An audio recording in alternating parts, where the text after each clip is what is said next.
by my boss here. We have suffered together. We have thrived together. Mr. President is now leading us to transform this country. We have a lot of work to do, and I hope this book will alter those who are keen to sabotage our agenda or derail our progress, that we are all working for the people of Kenya. If we win, Kenya wins. There's also a chapter about legislative leadership. My colleagues from the parliamentary leadership sitting here, former Speaker J.B. Muchuri and our current Attorney General, the current Speaker Moses Wetangula, Papa wa Roma, my cabinet colleagues, and former majority leaders in the Senate, Kithure Kindiki, who also became at one time our deputy speaker, and Kipchumba Murkomen, the current CS for transport. They all know how hard it was to set up a bicameral parliament, the tension between the two houses, and how we got to balance. I also tell the story of devolution as a chapter, and the tension between the Council of Governors and everyone else, including the executive and the two houses of parliament. My friend Isaac Ruto, Mr. Speaker, was to be here today. I invited him. He's on his way coming, because he's very central in this book. He was part and parcel of the struggle. He helped us pin together the URP Constitution. Many nights we sat with him at the family Bibilica along State House Road. And of course, the famous ile pesa bado inalete shida hata hapa ukimuuliza Mheshimiwa Rigiji. Still, the Senate, the National Assembly, and the county governors are still grappling with the same issue of ile pesa. But we are working on it, baking a bigger cake to make sure that we have enough for the counties, and the counties make enough to sustain themselves. It's not easy, but we are on course. Your Excellency, distinguished guests, ladies and gentlemen, I am sure many people do not know what we had to go through to pass laws. My opposition colleagues, the Honorable John Bandi, the Honorable Opiyo Wandayi, were to be with me here today, but because of the political inhygiene in our country, they asked me to pass their message, and that they cannot be here, and they have sent their apologies. But they know the secrets, and I have shared those in a book so that future leaders know how to apply the game to win for the people of Kenya. Sometimes we have to push through necessary laws to make sure we kept our country safe, to make our economy friendly for domestic and foreign investment, and to make sure Kenya got the best deal. The record speaks for itself. Whenever there was legislative overreach, the other arms of government, such as the judiciary and the executive, did their job. It's the beauty of our Constitution. As a leader of majority in the National Assembly, you do a lot of work. You are the leader of government business. And at the same time, you're also a parliamentarian with a constituency. You have to know how to work with the cabinet secretaries, with the fellow MPs, and with the public. You automatically become the face of parliament. Do you guys remember when those activists and civil society fellows brought bloody pigs to parliament buildings and labeled the names of leaders? Myself, the late Jacoyo Midio, the late Francis Nyenze, and many others. We have seen it all. I've had people attacking some of us who were in the last government for approving the debt ceiling under the Jubilee administration.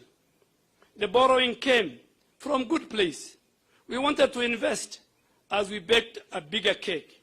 But instead, people minted the money, changed the scope of the projects, and began diverting attention when we complained about the wanton corruption in the last 5 years of the previous administration. But seriously, how do you build a railway that ends in a thicket?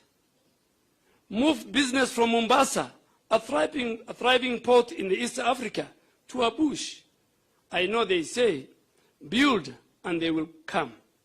But you don't need to kill the economy in one corner of the country for it to grow in another corner. Our development has to be inclusive, and I think we ought to have done better with the taxpayers' money. Thankfully, President Ruto corrected that policy mistake immediately he took over and took the port business back to Mombasa. There are many more that we are correcting, and we believe we will fix the economy and make it work for everyone. On the debt matter, we decided, because we are in a hole, we will not stop. We will stop digging. And as the President and his deputy have said many times, we have everything to make sure that we cut down on the borrowing, raise more funds, and rebuild our economy for the benefit of everyone. It will be painful in the beginning. As a businessman, as a Kenyan, and as a leader, I can tell you that we need to fix the economy now. We have to find money to pay the debts and grow our economy. And we can no longer borrow from Peter to pay Paul.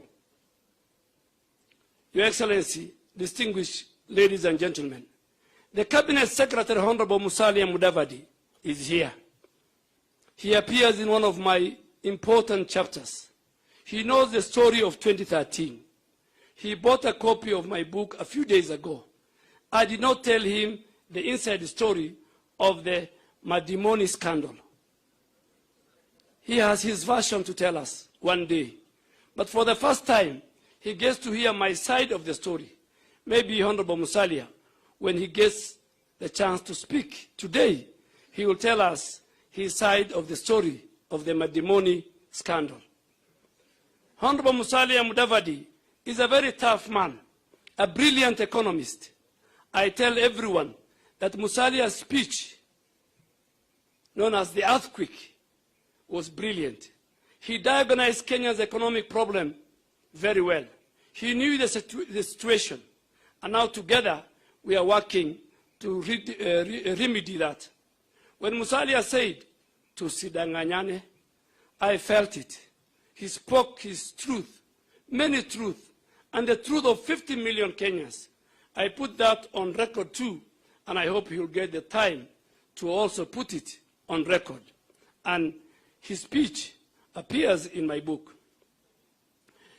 Your Excellency and distinguished ladies and gentlemen, there's a whole chapter on how we told disbelieving Kenyans that the cases at the ICC were political international conspiracy.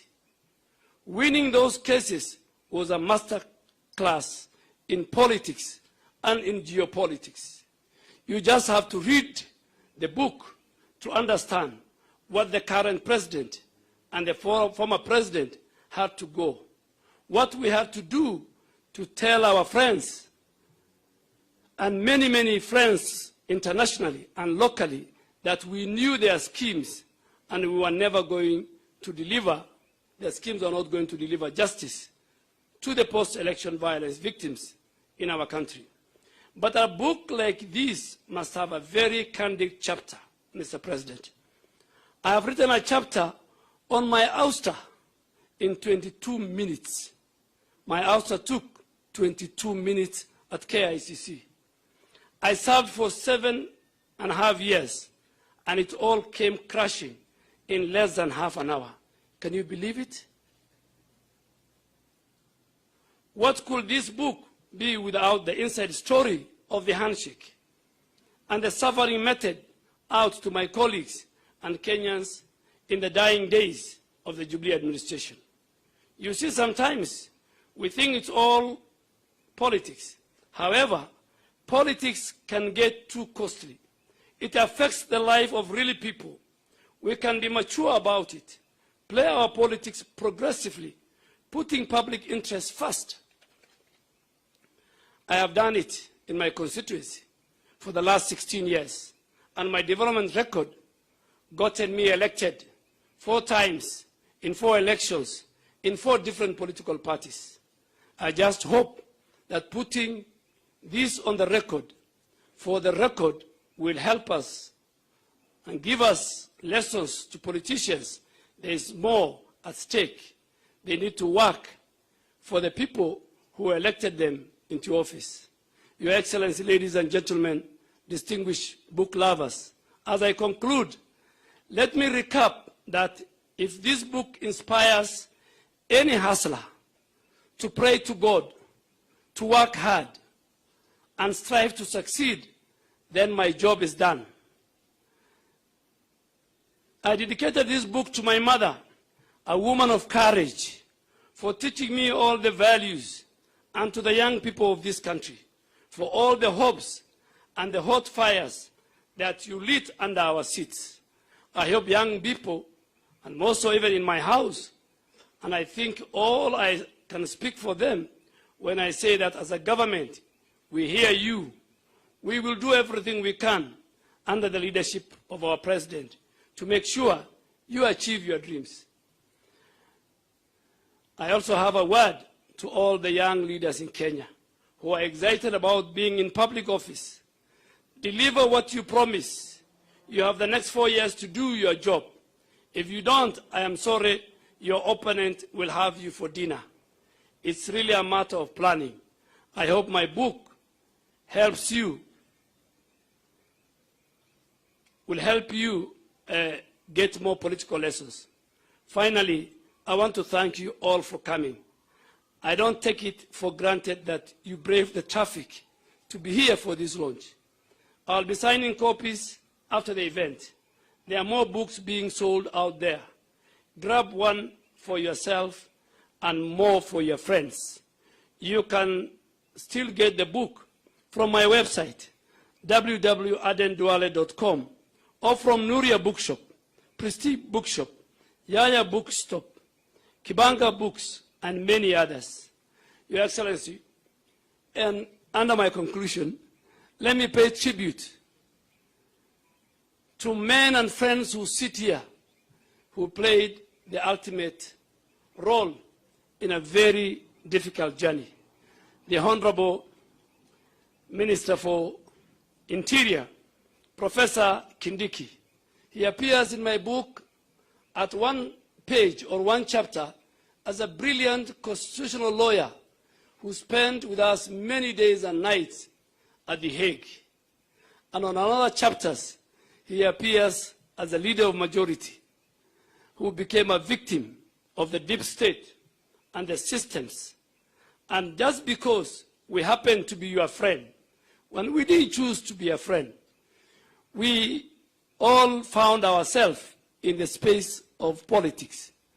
The Honorable Kipchumba Murkomen, the Honorable Cecily Mbarire, the Honorable Aaron Choriot, Your Excellency, who you remember, he came to the House through a by-election.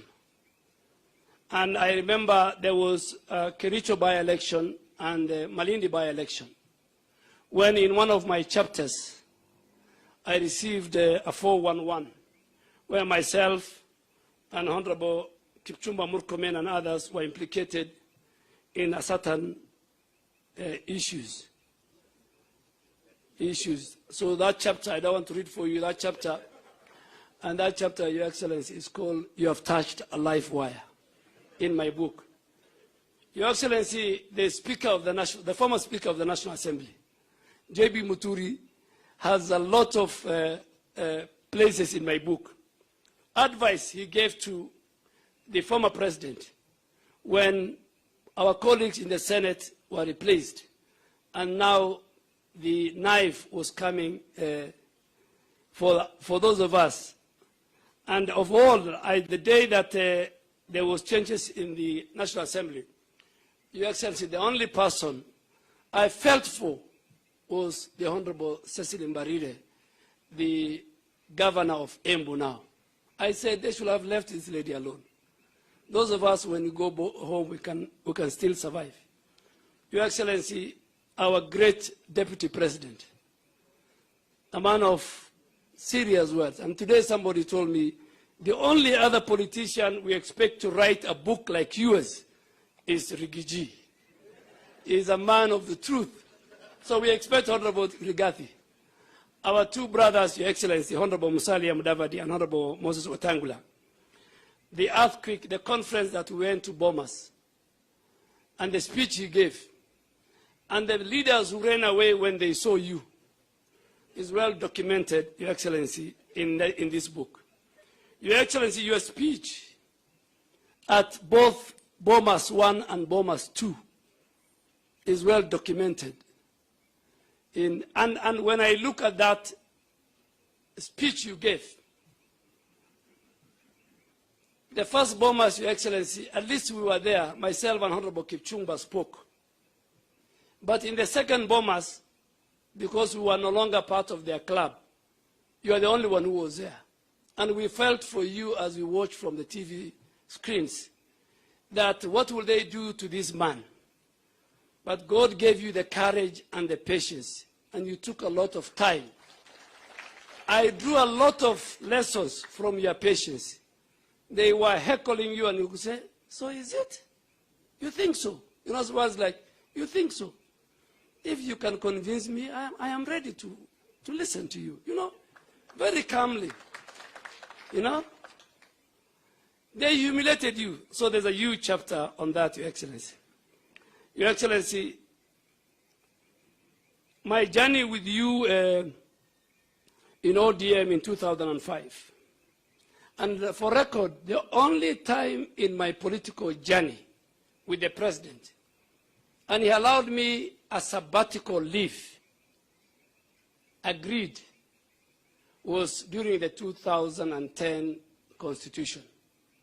And I told him, Your Excellency, you know that few key areas that are dear to the community and the region I come from.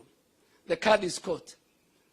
And today when I look back, I am so proud that even during that referendum, where the former Prime Minister, the former President, the former Vice President, the whole government was on one side and you on the other side, you managed to get behind you over 2.5 million Kenyans who agreed with you. And Your Excellency, as I finish, he went to Mandera to go and preach the No campaign. And the president went to Ramu. And the Ramu constituency was where the chairman of the Parliamentary Select Committee on the Constitution, the Honorable Abdikadir, was coming from. So he went 1 week earlier, and he talked to the elders. In the north, you talk to people under the acacia tree. So in every town, there's one acacia tree that all meetings are held. So we went there. After 2 weeks, we went to Mandera. We went to the same acacia tree. And when the meeting started, I don't want to go into the issues the elders have raised. When the meeting started and the prayers were conducted, an old nomadic elder stood up from the back of the crowd with his bakora and he said, before you start, and you know we are with serious people, the late Honorable Haji, who was the Minister for Defense, the Honorable George Saitoti, the Kalonzo Musyoka, and he said, gentlemen, wait a minute, before you start your meeting, William Ruto was here under this acacia tree. He raised 3 fundamental issues. I won't say them. You'll find them in the book.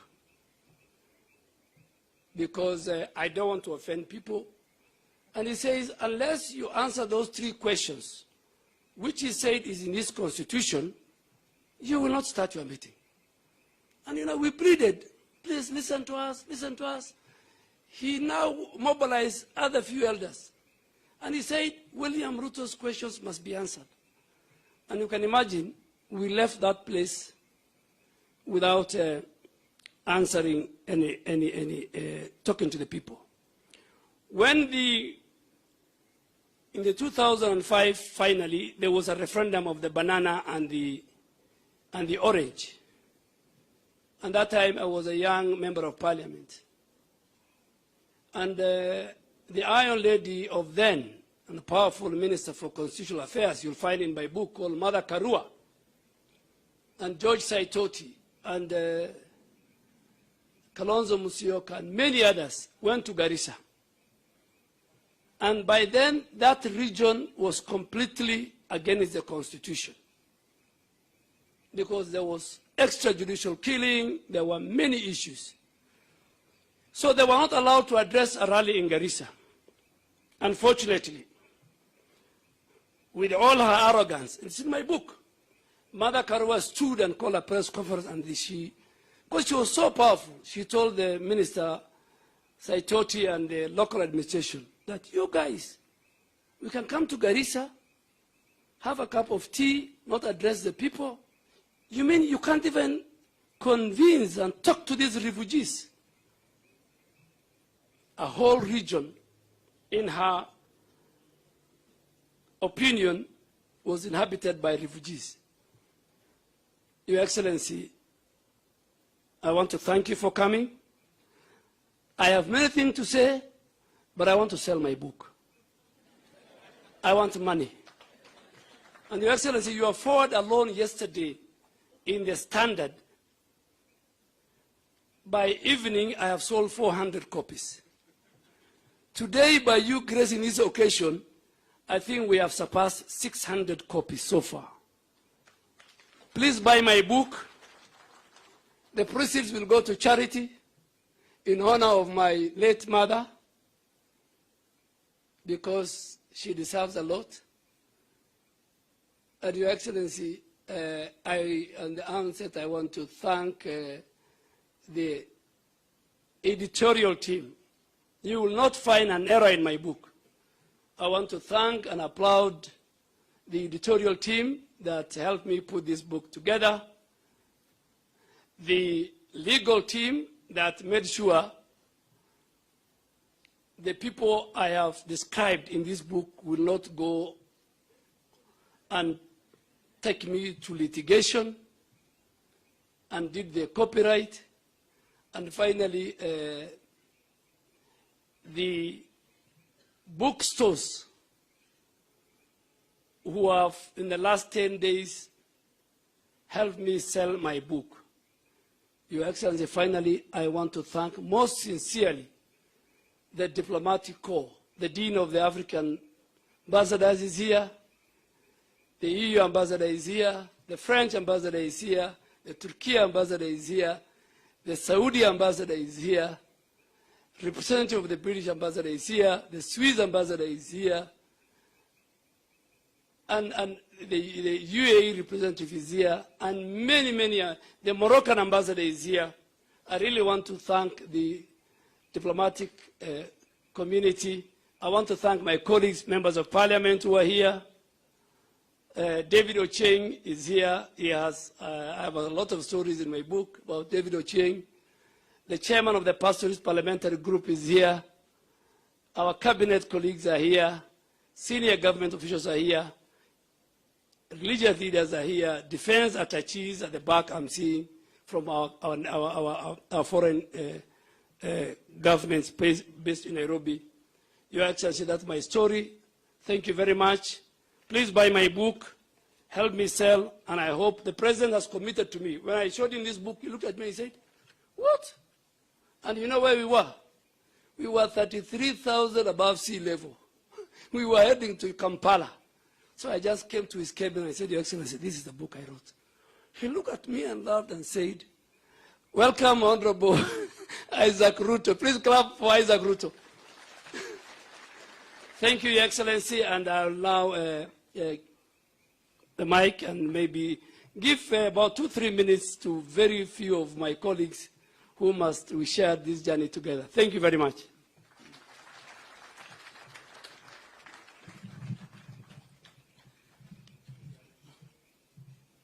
Thank you, Defense Cabinet Secretary, the Honorable Aden Duale, Your Excellency, Mr. President, Your Excellency, Deputy President. We'll go to the dignitaries that have been listed who will be speaking between 3 to 5 minutes for the running order to be in order. I now welcome to the podium Isaac Ruto, who has just stepped into the podium, the first Bomet County Governor, the first Council of Governors Chairperson, and a friend in the trenches with the Honorable Aden Duale. Yes, you can use this.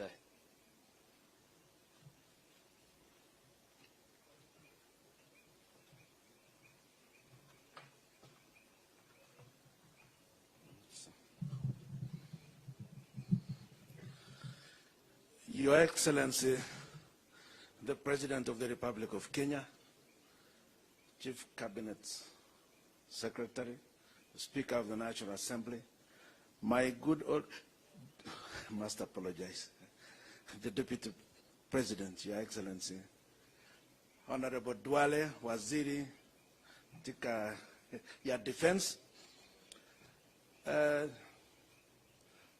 Cabinet Secretary is present,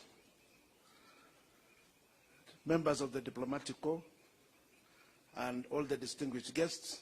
Your Excellency, I must apologize for coming late.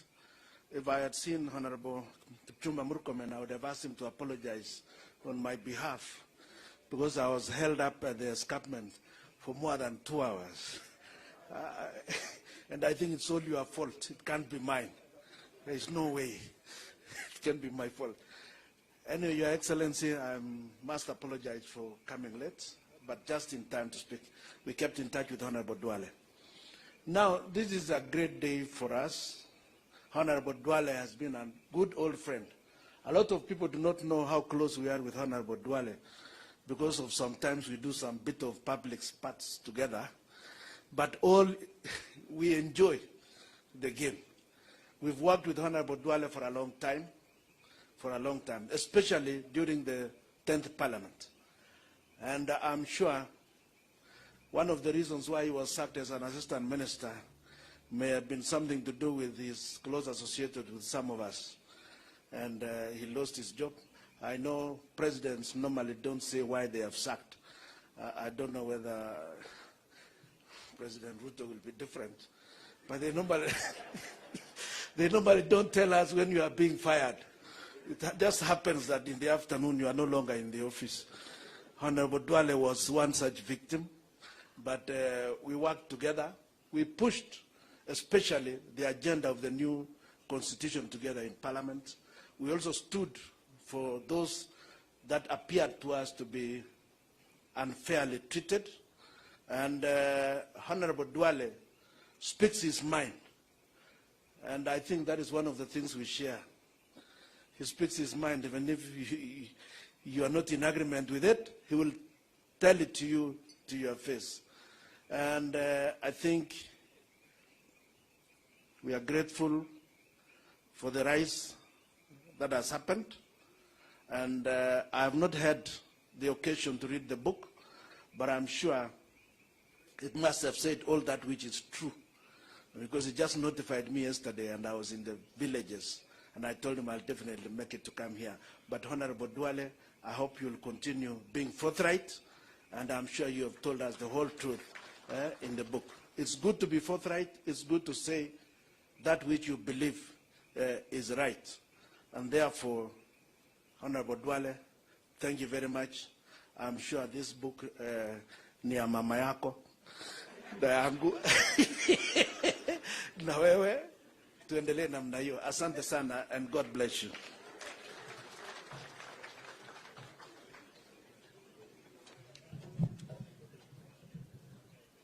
Thank you, Honorable Isaac Ruto. Asante sana.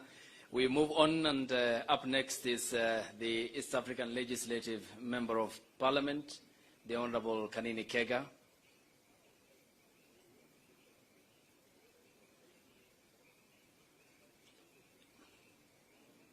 All right, we then move to the United Democratic Alliance, UDA Party Secretary General, the vibrant politician, Cleophas Malala.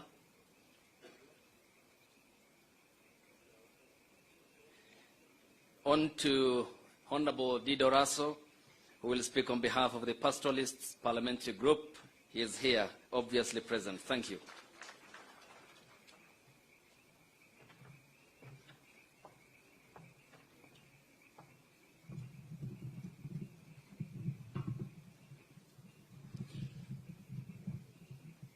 Your Excellency, the President, Your Excellency, the Deputy President, the Honorable Aden Duale, my colleagues from the Senate, the National Assembly, the Speaker of the National Assembly,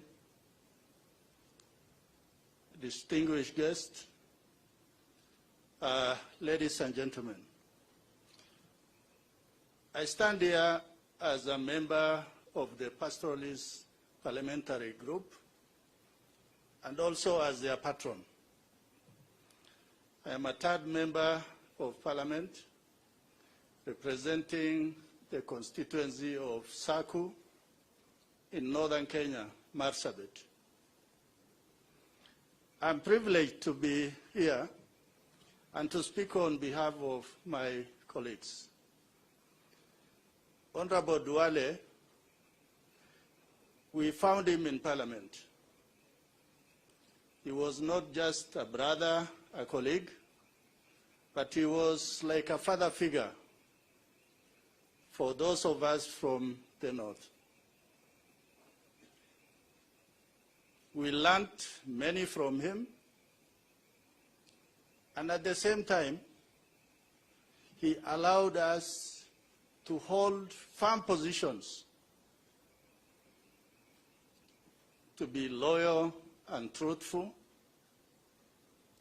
and to be also respectful to the cause we take. Having read his book, I begin to understand why somebody like His Excellency the President actually became the President of Kenya, for the firm position he took and the loyalty that he portrayed throughout his political career.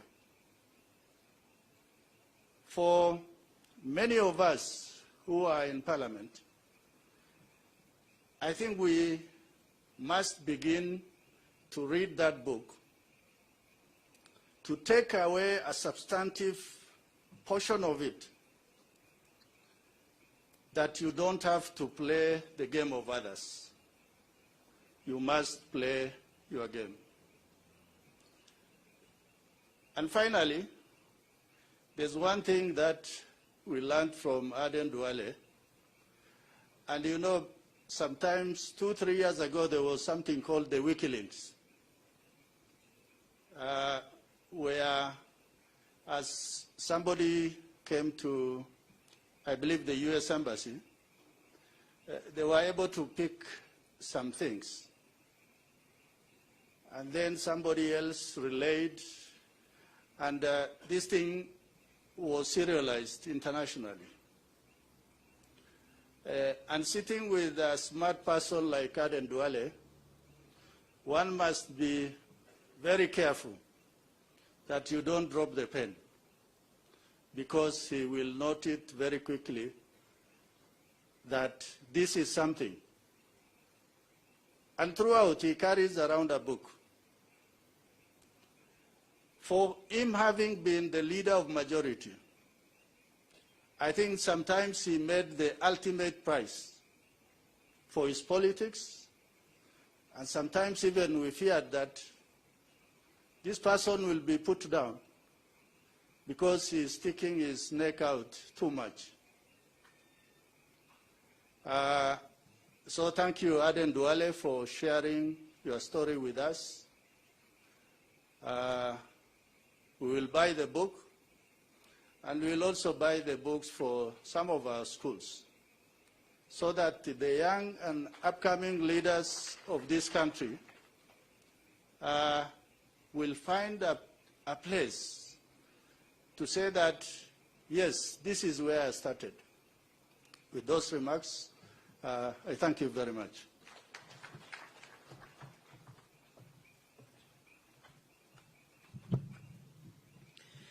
Your Excellency, Mr. President, Your Excellency, Mr. Deputy President, having mentioned library, I was informed by the U.S. Embassy representative here that they have gotten 16 copies. One for the Library of Congress in the United States of America, and the other copies will be distributed across the United States of America, across the major academic libraries across the states. We thank you, the representative of the embassy. Up next is the Senate Majority Leader and Kericho County Senator, Aaron Cheriot.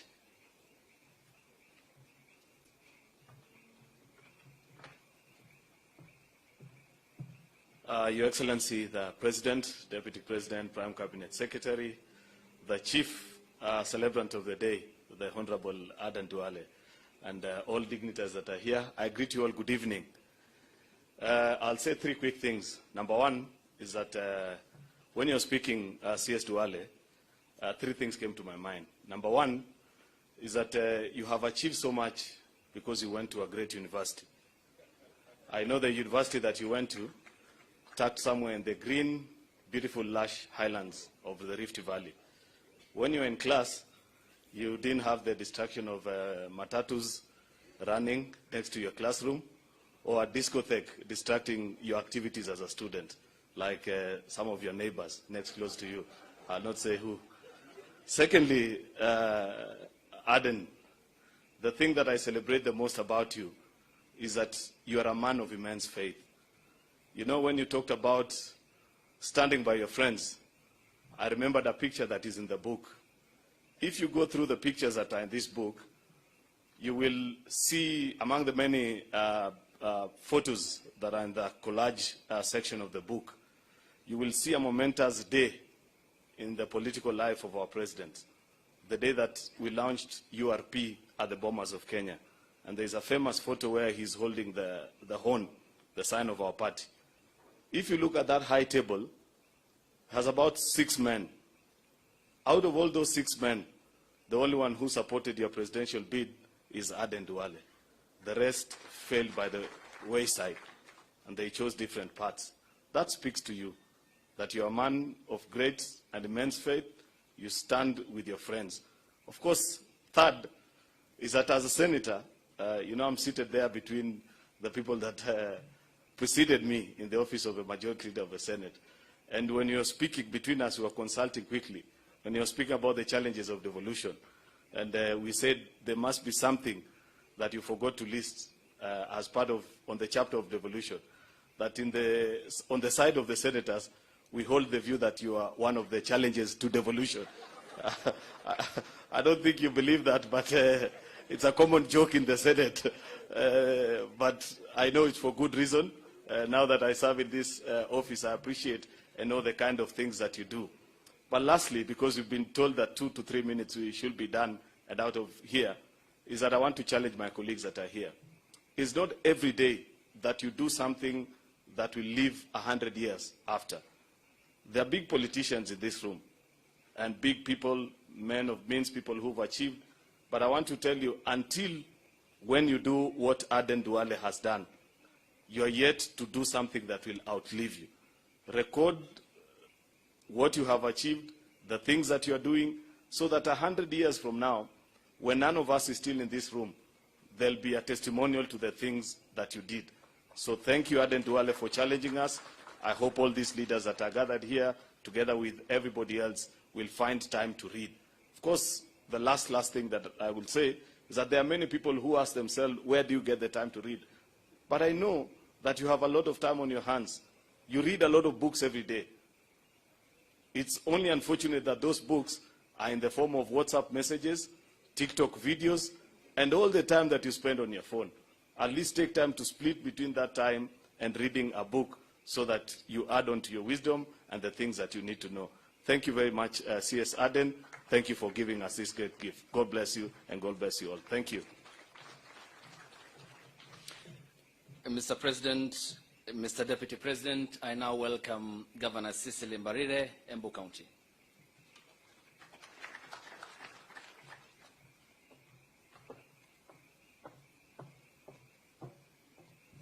Thank you, Your Excellency, the President of the Republic of Kenya, Your Excellency, the Deputy President, Cabinet Secretaries, the Chief Guests, my friend, Aden Duale, all protocols observed, good evening. I'm extremely excited to be here this evening to witness a major step by a friend of mine, Honorable Aden Duale, who I have known closely since 2007. And we met in Parliament as he was elected an ODM ticket. Then I was on on PNU, and we became friends. He was an assistant minister, I was also an assistant minister, although he was sacked. And the one thing I can tell you about Aden Duale is that he tells you what's in his heart. Upende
usipende, he'll just tell you. But I learned it with time. Number two, he taught me how to be tough on members of parliament.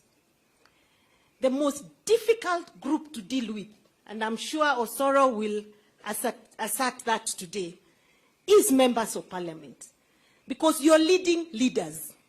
And they actually think there's nothing special about you that you're coming here kutuambia story mingi. So they'll ask you questions. They'll challenge you. But he taught me to deal with them without fear. And to tell them even what they don't want to hear.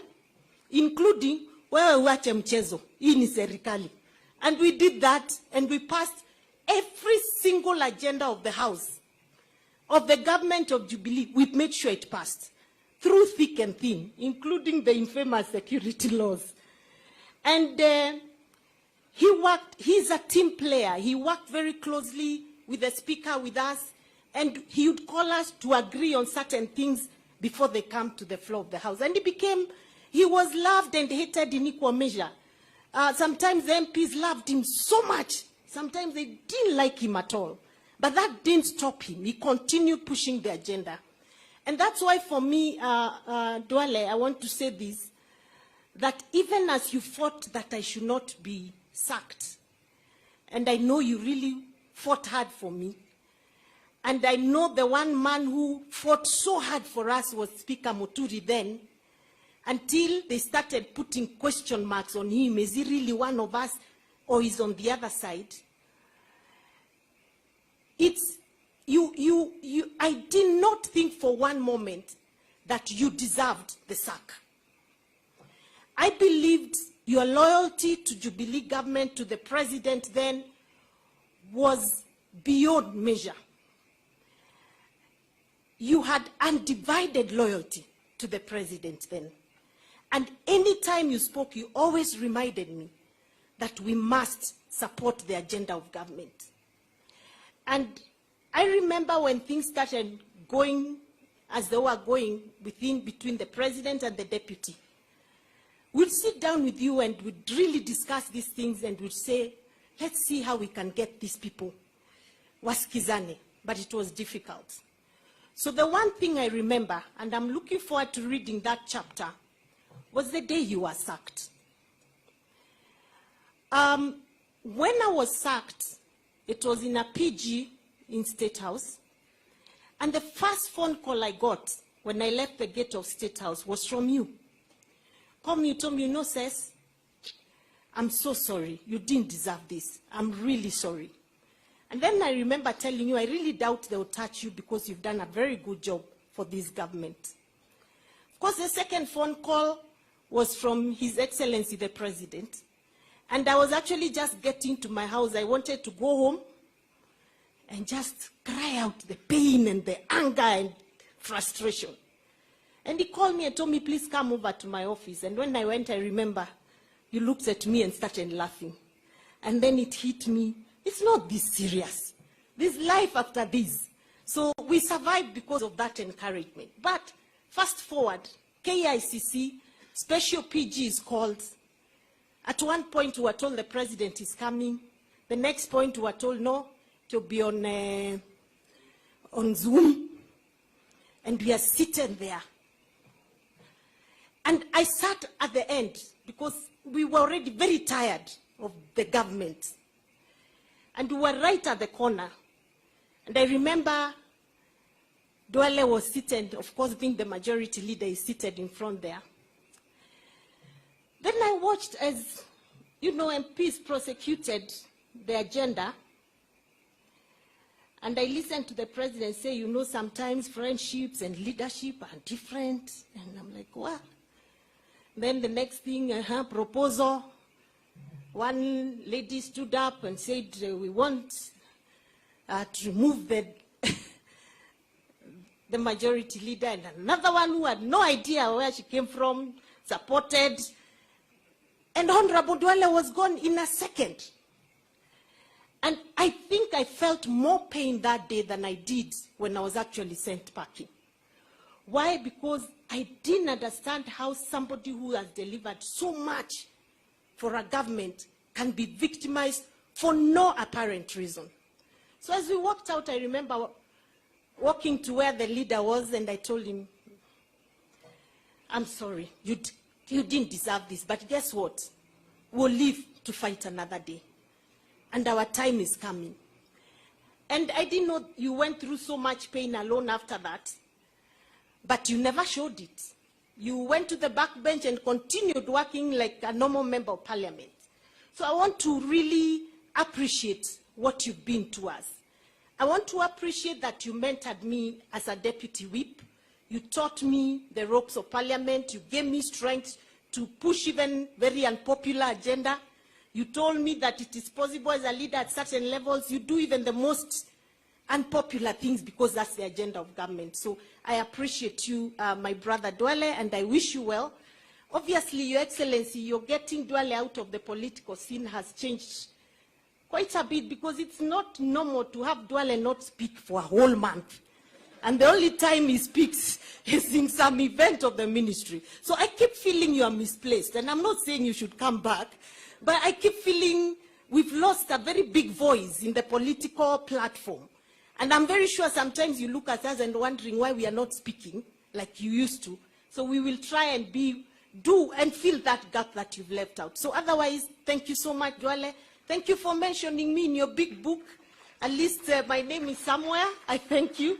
And we wish you well in what you do. And for the future too, thank you so much. And thanks for standing by your friend. I know he means a lot to you. Thanks for being a loyal friend. That's what we are looking for. And Your Excellency, let me say that I know you stood by us when we were going through our challenges. I pray you continue to do that with your current leadership in the executive and in the assembly, and that we'll never have to see leaders go through the humiliation we went through. I really hope it will never happen, but I believe and I know you are not that kind of person, that leaders will be treated right and treated like human beings. Thank you very much. May God bless you. Best wishes, my friend Duale. Thank you. Thank you, Your Excellency Governor, Your Excellency Mr. President, Your Excellency Deputy President, I now see Cleophas Malala is here. I'll invite you. You'll be taken to the podium for your 3 to 5 minutes. I now get onto the stage the Majority Whip to be very brief in the National Assembly. Then the Cabinet members will be speaking. I thank you.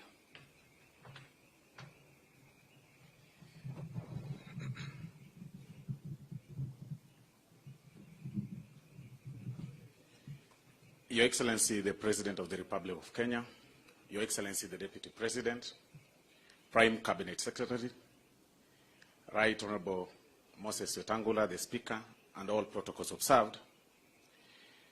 Your Excellency, I came to Parliament 10 years after Honorable Duale had joined Parliament.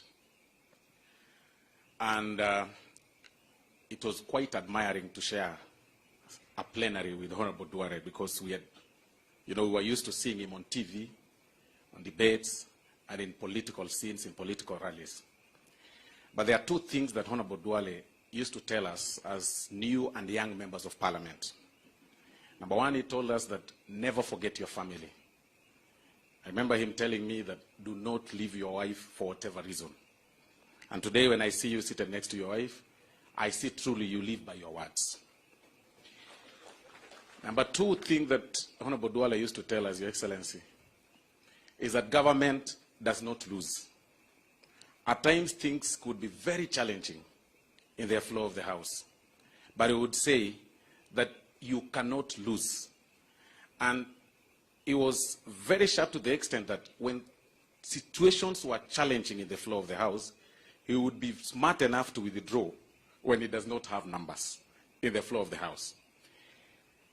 You know, fast forward, Your Excellency, I have learned that the things you would say are the things that I need to apply now. That as a leader in the National Assembly, I have an obligation to make sure that the government does not lose, even when it's unpopular, that it will not lose. And by the way, it's important for me to state that even as at now, as the Cabinet Secretary in the Executive, he still finds time to call some of us and remind us that, remember, you're a leader in the National Assembly, and government does not lose. Please do not lose.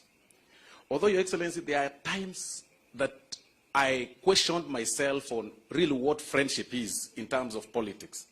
When Honorable Duale was ousted from office, at the very week he had pushed government agenda with zeal, that very week he was actually ejected from office unceremoniously.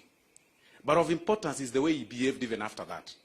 He took his back seat, was still contributing in the flow of the House, but he stood his ground.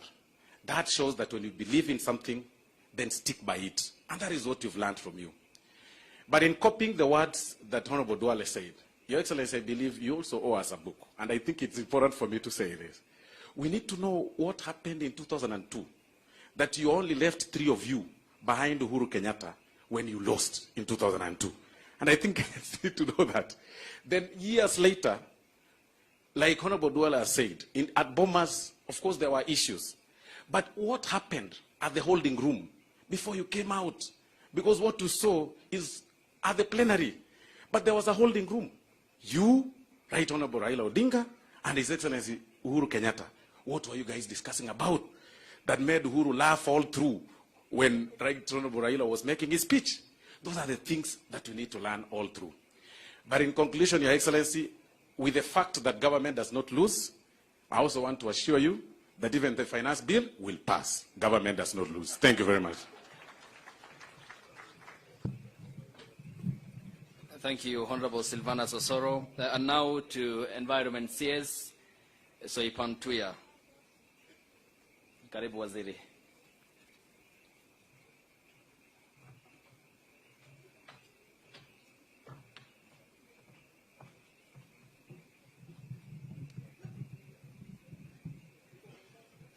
Your Excellency, the President of the Republic of Kenya, Excellency Deputy President, the Prime Cabinet Secretary, Honorable Speaker of the National Assembly, Cabinet colleagues,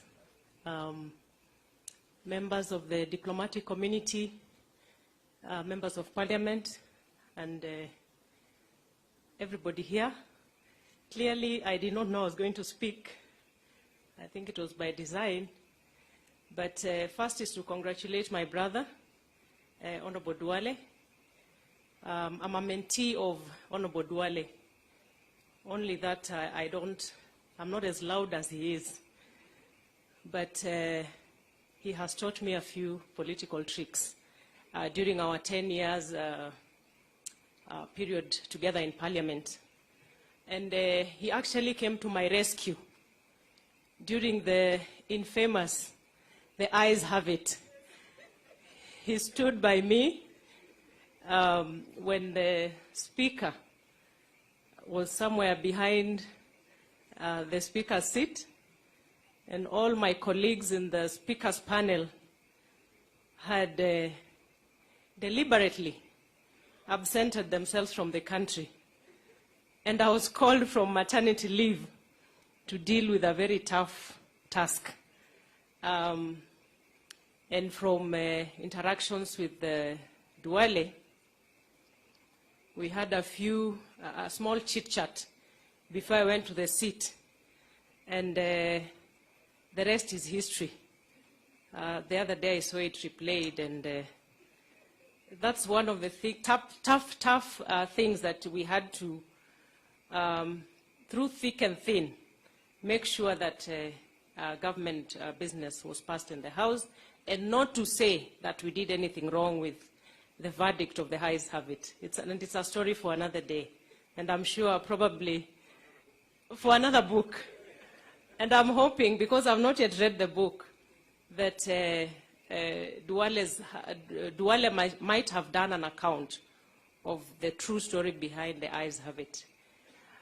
With those few remarks, Your Excellency, I will buy the book and also I have a few libraries, about 5 of them, that I'll buy. So I'll buy 6 books and put some in the 5 libraries. And I know many young Kenyans are going to benefit from your leadership. Thank you very much. Thank you, Waziri. Up next is his cabinet colleague, Kipchumba Murkomen, the Cabinet Secretary for Transport. Karibu, Waziri.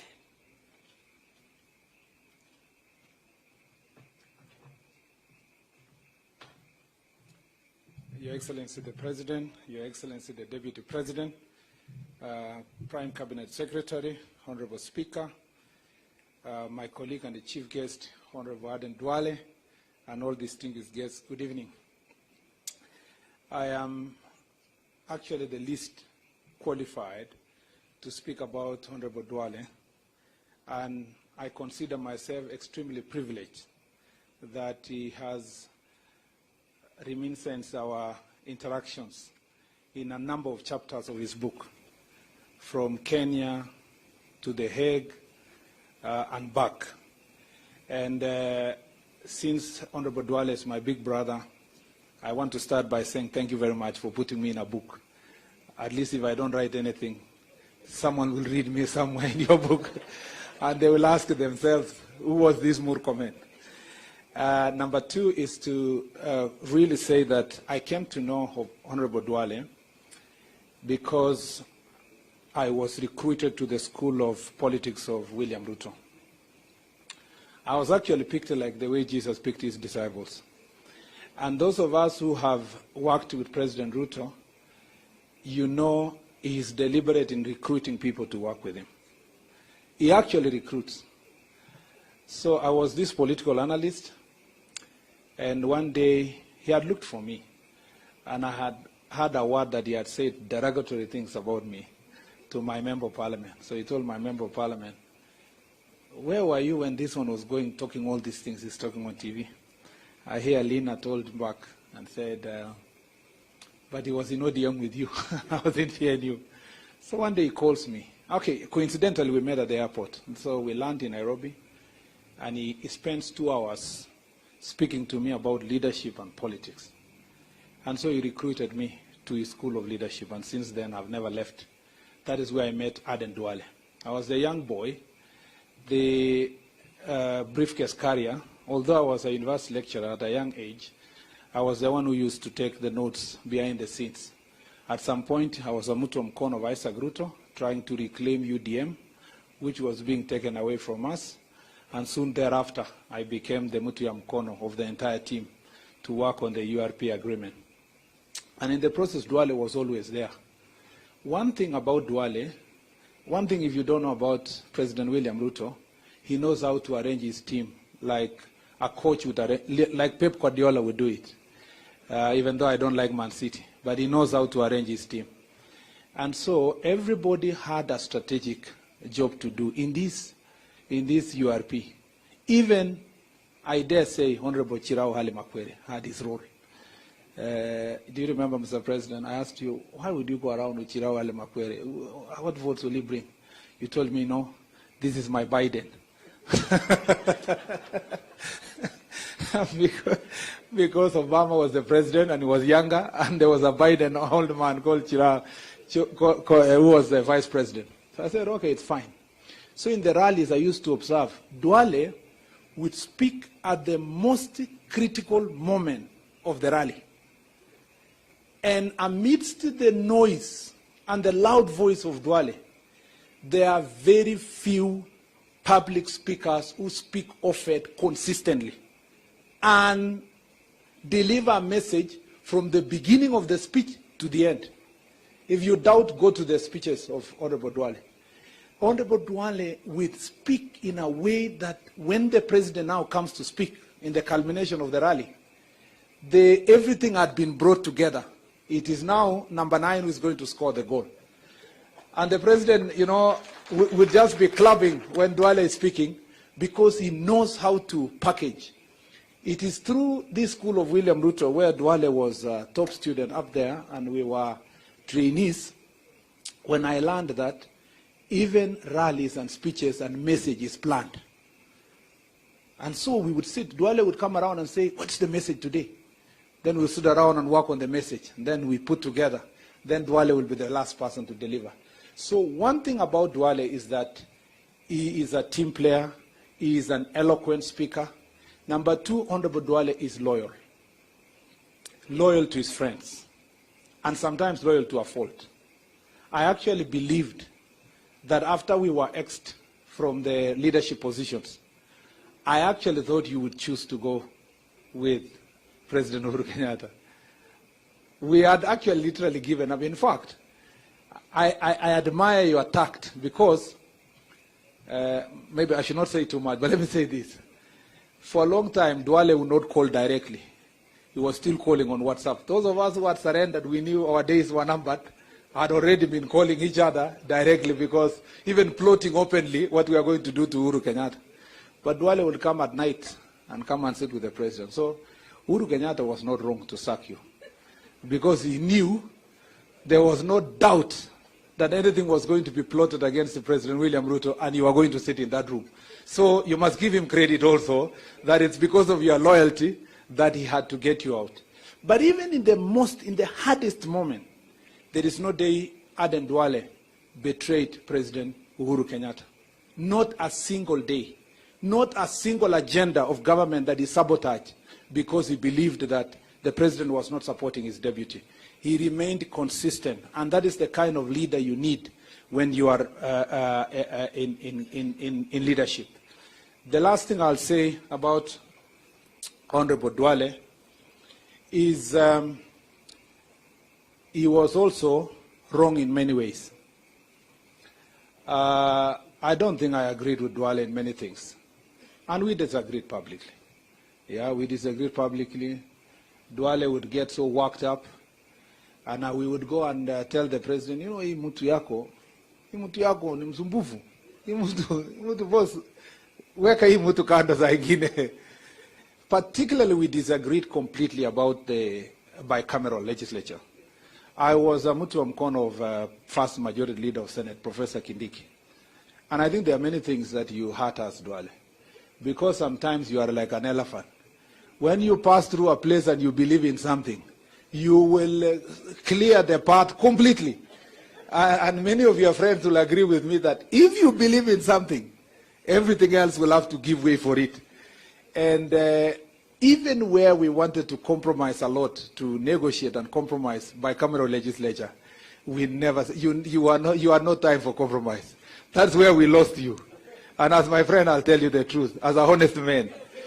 But because Memoirs is about history and times of all of us living, I did not come here to praise you. I just came to thank you for doing a good job. In the cabinet, I think time has come. When you dance in a stage, I think there comes a time you must exit so that others can play in that stage. Kindiki exited the stage, I became majority leader. I exited the stage, I think the current majority leader is doing even a better job than us.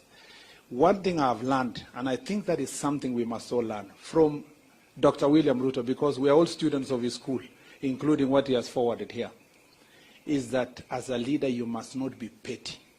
You must be ready to facilitate others to even be greater than yourself.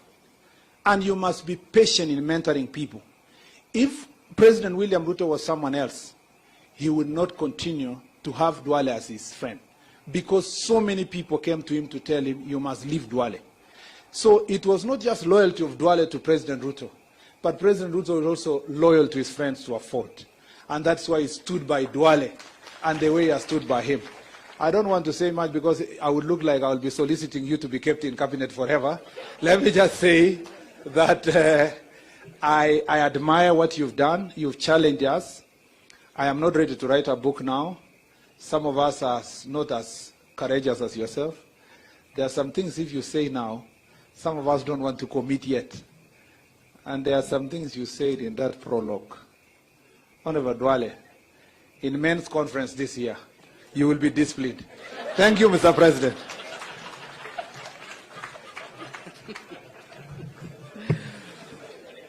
Thank you, Waziri, and I bet that is the moment which also partly contributed to a speedy sale of the book, when we have seen the pages which are circulated on social media platforms. Thank you. I now welcome Your Excellency, Mr. President, Your Excellency, Mr. Deputy President, to this stage, the Cabinet Secretary for Interior and National Administration, Professor Kithure Kindiki. A round of applause for him, ladies and gentlemen.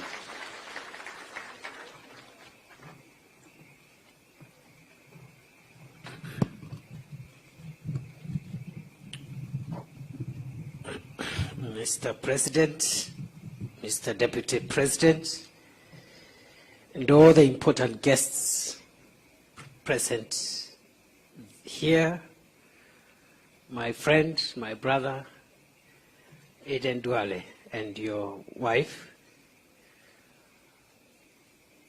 Your Excellency, the President, allow me to also say I'm delighted to be here. Number two, to say that I'm privileged to have been a friend of Aden Duale for many years. Even before I joined Parliament, we knew each other with Aden Duale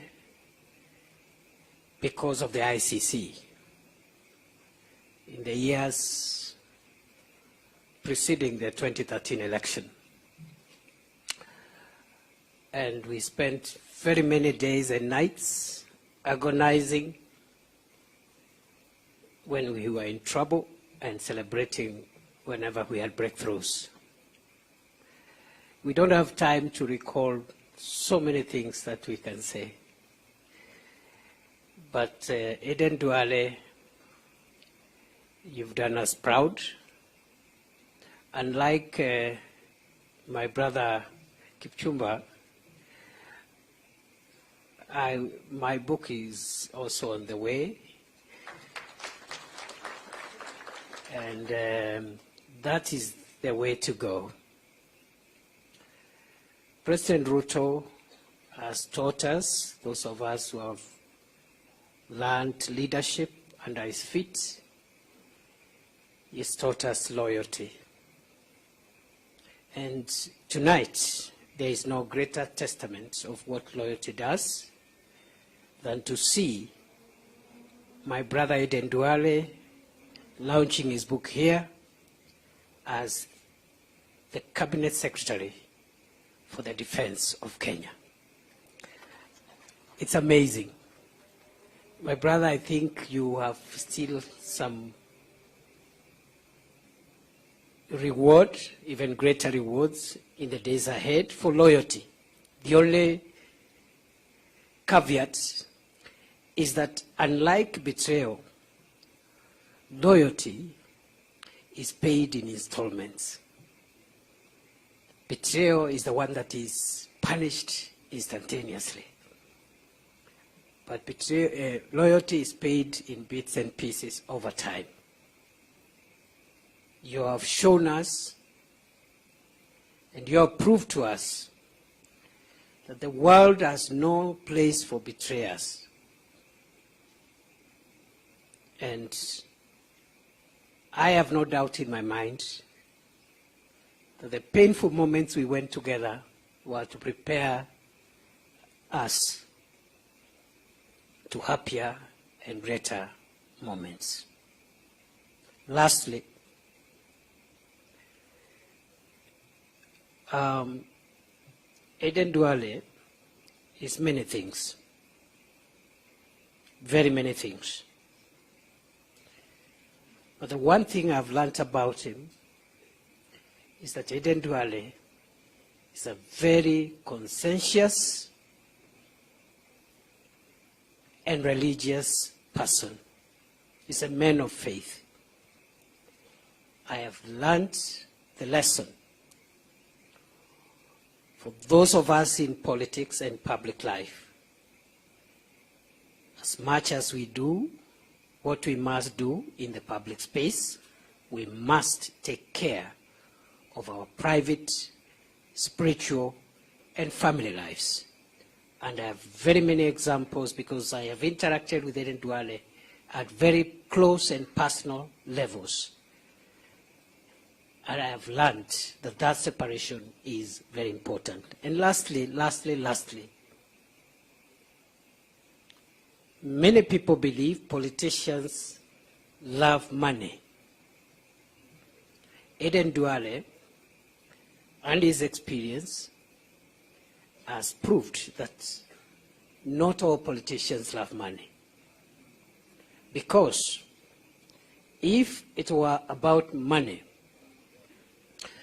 at the time when it really mattered, at the time when the issue is the issue before us, when I say us, is many of us in this room, the issue was, it's either you betray William Ruto and get all the money in the world, or you stick with him and pay the price. Aden Duale chose to stick with his friend, the president. And for the younger politicians, please, friendship, loyalty, truth is superior to power, money, and betrayal. God bless you, and God bless you, my brother. Congratulations, Aden Duale. Thank you, Professor Kithure Kindiki, Chief Cabinet Secretary, Interior and National Administration. Allow me now, Your Excellency, Mr. President, to welcome back the Defense Cabinet Secretary to the stage with the rest of the running order. Thank you, Waziri.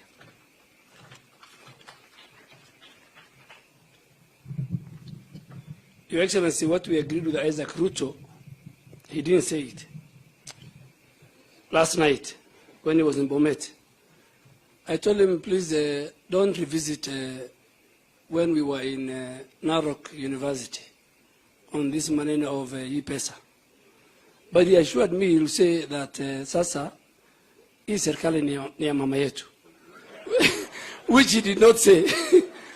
Your Excellency, let me, just 1 minute before I invite the Honorable Attorney General, let me just thank Honorable Sankok, our former nominated MP.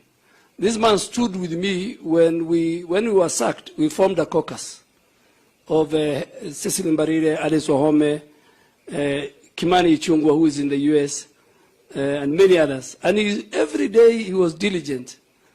And at times he could cause chaos by defending our cause. Yes, in this gathering, there are members of my family, extended family, my brothers, my sisters, and I want to recognize them. Let me now call a man who I served with for 7.5 years as my leader, as the Speaker of the National Assembly. He has some chapters, and I allow him, after he finishes, he invites the Speaker of the National Assembly, and the Speaker invites Honorable Musalia Mudavadi, and Honorable Musalia invites the Deputy President to invite you, sir.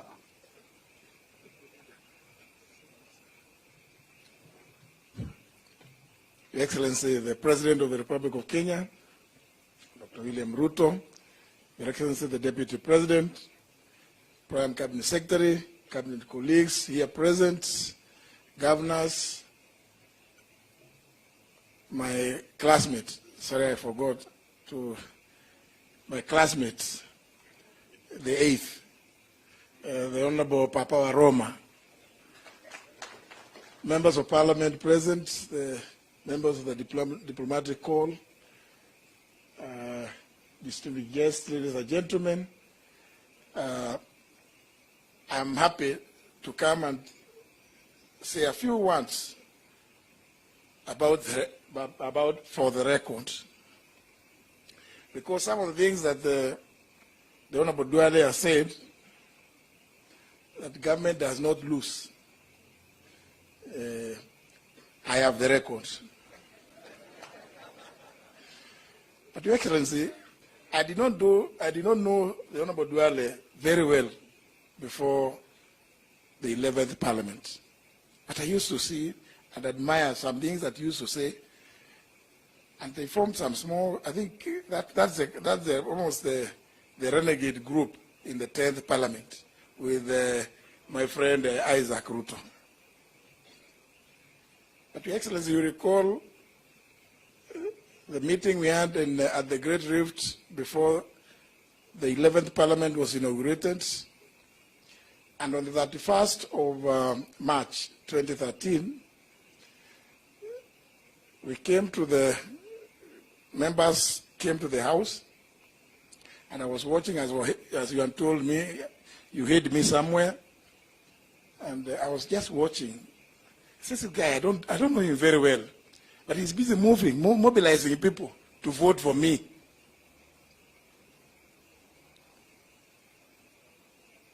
It was no wonder that I got such a resounding victory.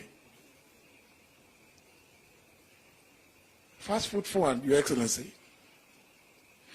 This gentleman, the Honorable Duale, is a very unique character. I don't know how many times Duale would visit my office. And I kept wondering, why is he coming? But it's because of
of the things of the Speaker and the Leader of Majority. And because the Honorable Wetangula is an old friend, a classmate, sometimes you'd come to my office and then you'd meet the Honorable Duale walking out. I say, what have you been planning? I hope it has not found some space in the book. I haven't read the book, but I can assure you, I promise, I must read. And because mine is not too far away, it's not too far away. I have actually, from the day I saw this, I felt extremely challenged. I said, what am I doing? And then I started thinking, looking backwards, I wanted to blame His Excellency the President because he put me somewhere where I'm reading other things now. It becomes very difficult to read consistently the other things which I was supposed to. But I can assure you, Your Excellency, I'm going to finish. I'm still going to finish. But I must congratulate my brother, the Honorable Aden Duale, who I find very difficult even today to, even if he calls me, the first thing is, leader, where are you? Because I got so used for 10 years. And he mentioned it. Honorable Baridas alluded to it. When I got to know about the evil machinations, and I knew there's something, I started fighting some interesting battles. And when I came to the office, I told the leader, where are you? You know there's this happening. What are we going to do? He told me, you know what? Me, I'm not going to say anything, but I will not let any business fall because of what they are planning against me. That level of commitment and level of loyalty is one that I found quite unmatched. Quite unmatched. Pongezi ndugu yangu. You know, it was tough. And the next person I told was the Honorable Mbarire that, you know, I'm trying to put up a case, and I'm told, but I've been dismissed, that I am, I'm looking back to the village. I say, but it's not the village. Duale is not from my village, so I'm not fighting. Why would you want to harass these people? And I said, Your Excellency, and it is important, now that I'm in the executive, Your Excellency, I think it is absurd that those of us in the executive can imagine that we can begin running the legislature where there is a speaker, there's a leaders of majority and minority, the whips, without consulting them at all. That Your Excellency will come and start saying, this Osoro is doing nothing. And we start, you know, machinations of kicking him out. Surely, Your Excellency, since we all belong, in the event that any of our members is not delivering, I think it's only fair, and I know you're also extremely consultative, it's only fair that we call them, we talk to them. What is the problem? How is it? Can we do it differently? Can we talk to the speaker? Because what I found was an extremely dishonest program. You know, Your Excellency, let me not go there, because I think it's on record. So I want to congratulate my brother and urge those of us, like Professor has not said anything about writing, but I know he has written a number of treatises. He's almost ready. Okay, he is my tenant, Your Excellency, in the village. So I'm happy that my tenant is also ready to call us here to witness the launch of his. Thank you very much, Honorable Duale. I really appreciate this, and I can assure you, hii nitasoma na siku kidogo sana. as I plan some few tricks, which I will not say here because I don't want to be to be given some extra work. Having said that, it is now my pleasure to invite my friend, I don't want to say anything beyond that, my successor, the Honorable Moses Masika Wetangula, a.k.a. Papa Waroma, to come and make his remarks.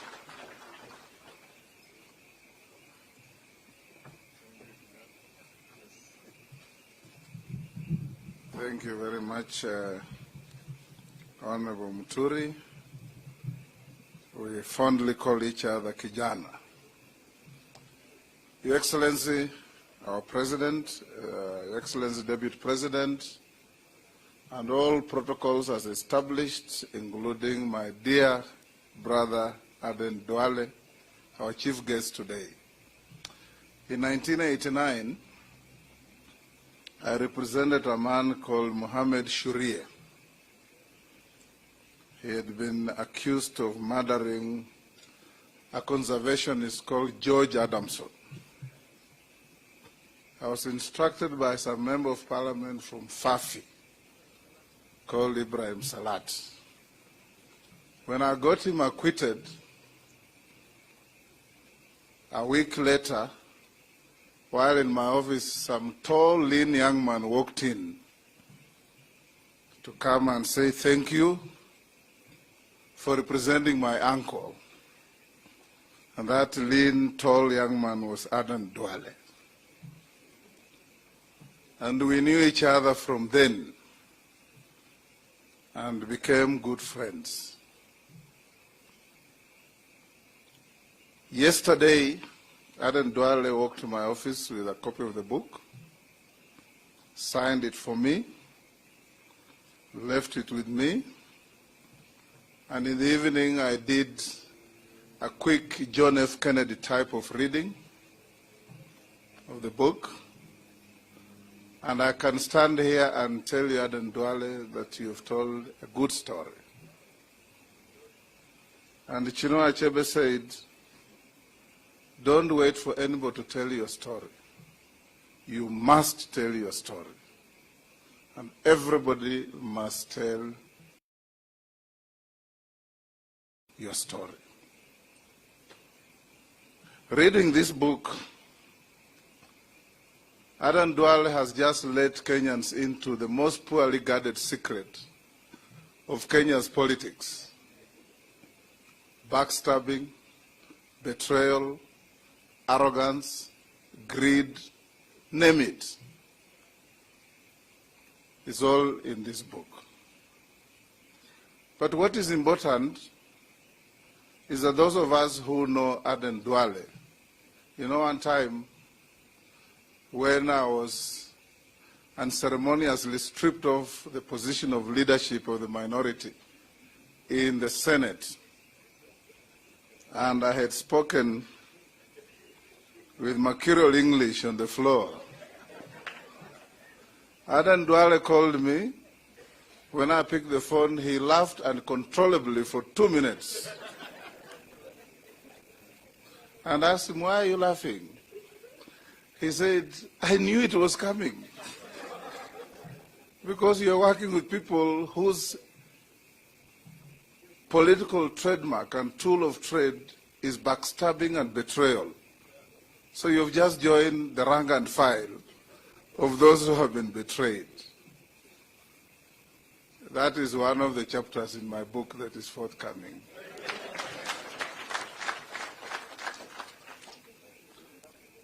Aden Duale is an embodiment of an honest man.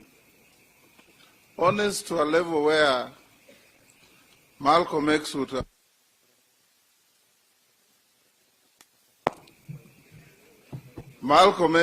called him a house nigger. Because his level of loyalty to our current president is equitable to the house nigger who, when the boss is sick, says we are sick. That is Aden Duale for you. Because when he believed in a cause, he took it and ran with it. Your Excellency, perhaps you don't know, since we formed government, Aden Duale comes to my office once every week to sit and talk to me, and we compare notes, how things going. We must make this country move forward. Thank you, Aden Duale, for being there for many of us. And in writing your book and placing it before Kenyans, you've done a wonderful thing. After 3-4 years, write a second edition of your book, because there are some things that you'll remember you didn't give them enough detail, and so on and so forth. I don't want to say too many things, Your Excellency, but I want to say this. But Aden Duale, you've shown Kenyans that a good leader can step on the shoulders of others to rise, but must also be ready to have his shoulders stood on by others to rise. And you've demonstrated that very well in your conduct, in your speeches, in your everything. I shared the views of Murkomen and Kindiki that you are a constant obstruction to the growth of devolution in this country when you are the majority leader in the National Assembly. And I repeatedly told Kijana Muturi that why are you so close to this obstructive character? But it is good to believe and do what your heart tells you. And I suspect, even as you are a pious Muslim, you must have read a bit of the scriptures. Because in the Bible, a man called Judas Iscariot, after betraying Jesus, was so troubled by his conscience that he tried even to take back the money he had been bribed to betray Jesus. They refused to take back the money. He went and hanged himself. So you must have learned a lesson from there that when you betray people, you'll have such internal turmoil and a troubled conscience that whatever you do, wherever you go, you'll always be looking over your shoulder to see if there are some imaginary enemies following you. But I'm sure you sleep silently, quietly, without any such troubled conscience. Keep it up.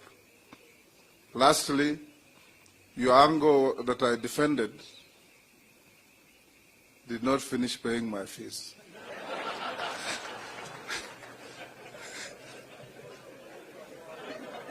Now that you have tremendous income coming through the sale of your book, you may have to visit me for us to look at my file. Thank you very much.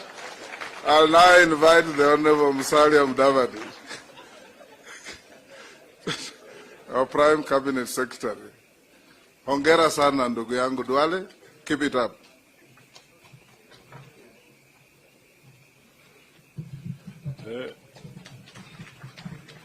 Huyu Papa wa Roma na lusungu yake. Your Excellency, the President, Dr. William Samoei Ruto, Deputy President Rigathi Gachagua, the man of the moment, the man of the hour, Sheikh Aden Duale. Very little Kiswahili has been spoken here, so I'll try and say something in Kiswahili. Pongezi Sheikh Aden Duale kwa kuweka rekodi ya ziara yako katika msitu wa siasa hadi wa leo. Katika huo msitu umeweka rekodi vile uliepa simba, ndovu, kifaru na kadhalika na fisi.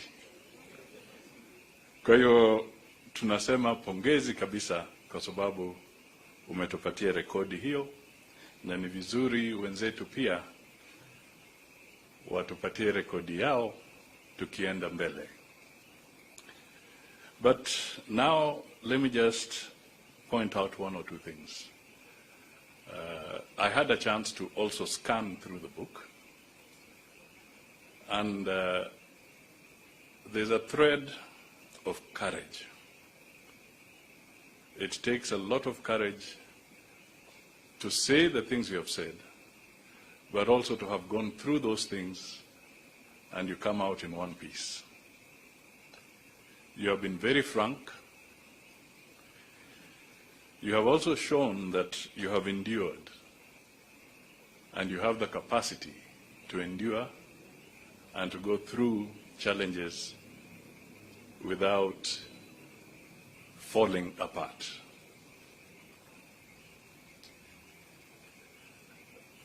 I would just like to highlight that in the book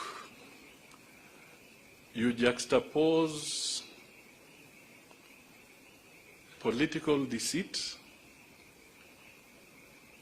and political forthrightness very vividly, where one can see the bad side of politics and even the good side of politics. Your Excellency, there is a book by Jeffrey Archer. They call it, I think it's Jeffrey Archer, Honor Amongst Thieves. Some of you have read it. What Duale has brought out here is that there can also be honor amongst politicians. Politics is not always dishonorable. It is really what we choose to make it. And this book brings out a very strong statement on that particular aspect. Finally, the Honorable Duale asked me to say something about Madimoni. For those who don't know, Madimoni simply means ghosts, evil spirits. I was taught in my culture from childhood that at night you do not talk about ghosts and you do not talk about evil spirits because you shall have bad dreams. Since it is dark, I will leave the story of Madimoni for another day. So let me now call the Deputy President, Rigathi Gachagua, to come and make his remarks and invite the President.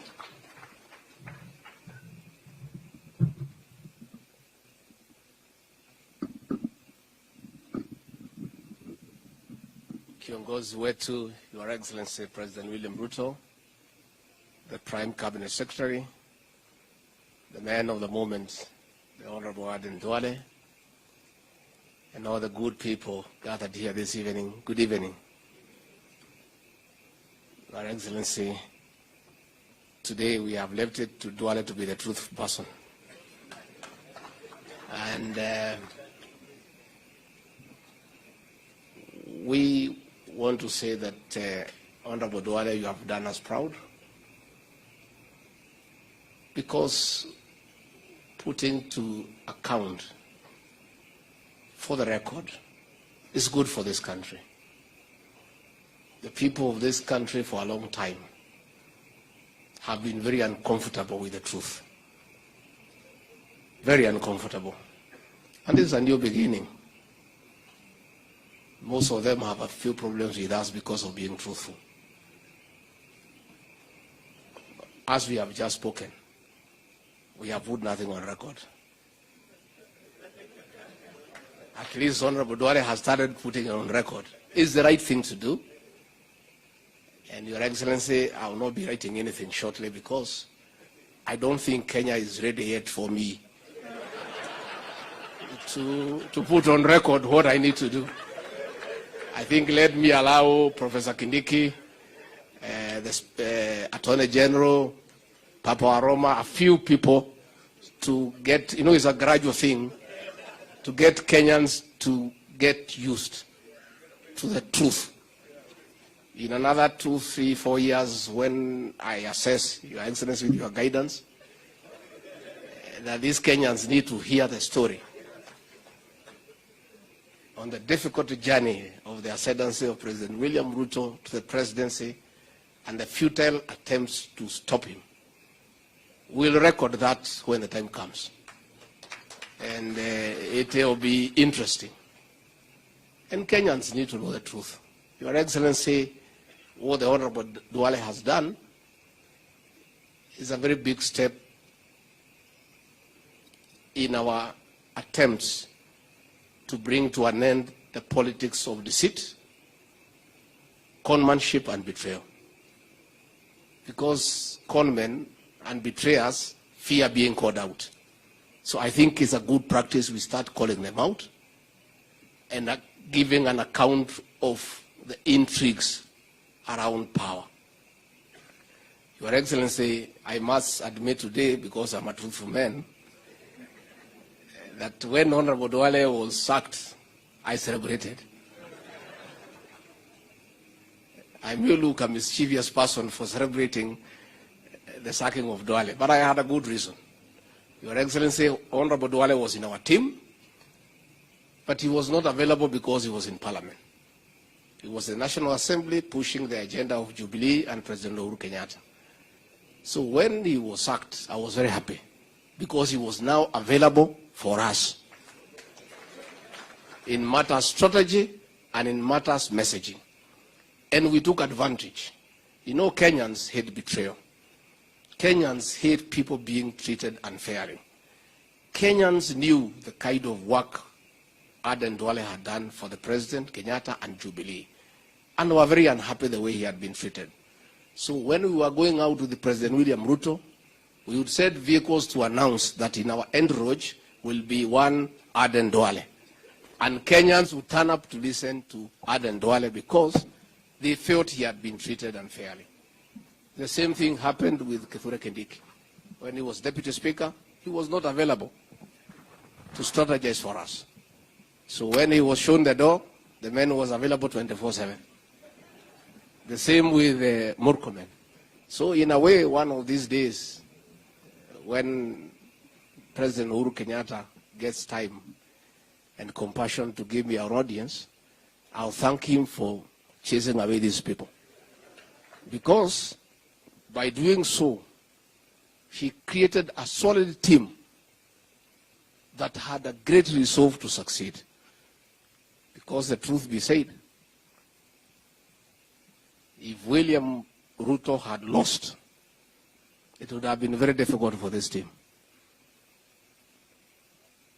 If William Ruto had lost, in my scheme of things, and I know and I'm right, I will be serving the 5th month in the committee now. All these people would not be here. So what happened because of the persecution? A very serious team evolved with a great resolve to succeed. And that is what contributed in a great way to propel President William Ruto to the presidency. Your Excellency, loyalty is what you have shown us. And what the Professor Kindiki has said is true. Honorable Aden Duale and most of us have little regard for money. Money is just legal tender. When you don't have money, it's because somebody else has. It leaves your hands, it goes to somebody else. Your Excellency had this team that worked around you, gave in to monetary offers. These people would be billionaires. Money was offered left, right, and center for the betrayal of William Ruto. But men and women of substance, great men, said no, money is not everything. People must stand for something. And Your Excellency, we must also thank you because you have also been very loyal to your friends. And it's clear There are men who was persecuted because of standing with you. Today is the Minister for Defense in your government. A man whom I don't know whether he'll put in his book, who was almost assassinated on the 14th of August, Professor Kithure Kindiki, is today your Minister for Interior. Kipchumba Murkomen, who was thrown out of the Senate, is today your Minister for Transport and Roads. And you, as Trude, who was locked up every Friday, is your Deputy President. Your Excellency, it's about you. This loyalty is you. And I think it's a good thing for this country that people must know you must stand for something. And you must stand for what you believe in. Because it's important. So I want to say, Honorable Duale, thank you very much. I met Honorable Duale when we were in ODM. By the way, all of us were in ODM. President William Ruto was in ODM. Retired President Uhuru Kenyatta was in ODM. I was in ODM. Musalia was in ODM. So these young boys who came to ODM the other day, they should respect us as they are seniors in ODM. And we developed a good relationship with the Honorable Duale. Later on, we did one or two things in business. And he's also a man of honor. If you do a business together, he'll do what you have agreed. Unless he changes, I don't think he can change now. And later on, he came to Parliament. He was our leader and gave us very good leadership. And when he came to the presidential campaign, he gave it a lot of vigor. He gave it his all. Honorable Duale, we salute you. And what you have done is the right thing. And let everybody who has time put something down. With my exception, let me wait a little bit for Kenyans to get used to truth. Then at the right time, we shall do what we need to do. With those very remarks, I want to request you to be upstanding and help me to usher in the 5th President of the Republic of Kenya, Mr. President. Thank you very much, Ricky. Asante sana. Tafadhali, let us take our seats. Thank you very much.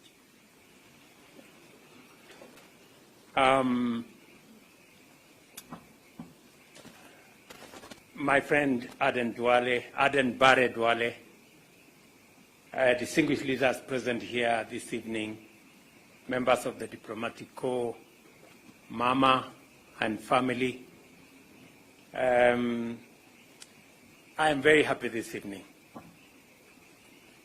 And I'm very happy this evening because you all agree that this evening Aden Duale is in his element. He is a happy man. Because my friend Aden Duale is happy, I am very happy.